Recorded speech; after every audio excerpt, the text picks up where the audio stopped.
সুজি আর ছানাটাকে এটাকে ভালো করে আমি মেখে নেব। হয়ে গেছে। এখন আমি দিয়ে দেব গুঁড়ো দুধ। এখানে আমি যেহেতু খুব বেশি ছানা নিই, পরিমাণ মতো কিছুটা গুঁড়ো দুধ দিয়ে দেবো। আর দিয়ে দিতে হবে একটু চিনি। তো আমি শিরায় অ্যাড করব চিনি, সেই জন্য এখানে আমি অল্প চিনি ইউজ করব।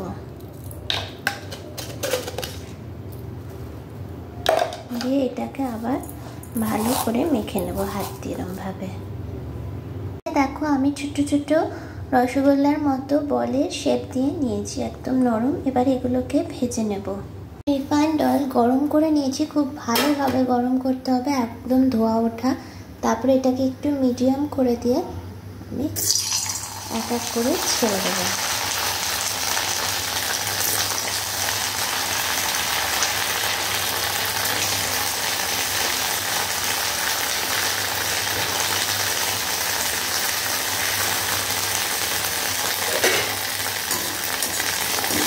এভাবে ওপর দিয়ে দিয়ে দেবো। তারপরে একটু দেখো, খুব বেশি সময় করার দরকার নেই, হয়ে গেলে এভাবে আমি উল্টে দেবো।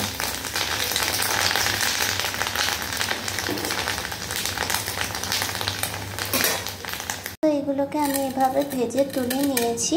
এবারে মিষ্টির রসের শিরাটা তৈরি করব। আমি কিছুটা চিনি নিয়ে নিয়েছি। এবারে এটা একটু হালকা ক্যারামেলাইজ হলে আমি বাটার অ্যাড করে দেবো।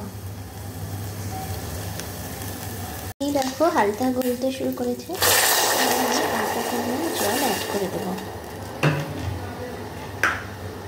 দিয়ে এটাকে খুবই যেরকম পরিমাণ চিনি সেরকম পরিমাণ জল অ্যাড করে এটাকে মিশাতে হবে। ফুটতে শুরু করেছে, আর একে একে আমি এই বড়াগুলো এর মধ্যে দিয়ে দেবো।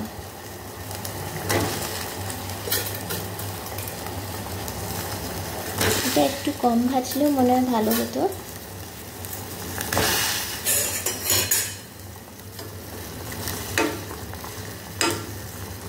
এটাকে আমি রসের মধ্যে এভাবে ফুটিয়ে নেব।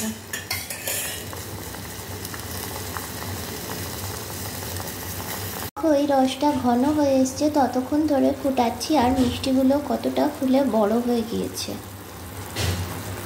ঘরোয়া মিষ্টি খুব সহজে এইভাবে তোমরা তৈরি করতে পারো। তো এই দেখো আমার পুচকুন খাচ্ছে।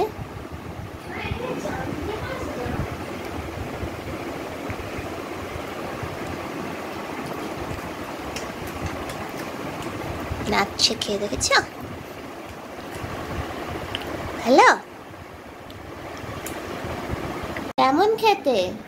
এই জায়গাটা দারুণ খেতে মিষ্টি বানিয়েছে আজকের মা।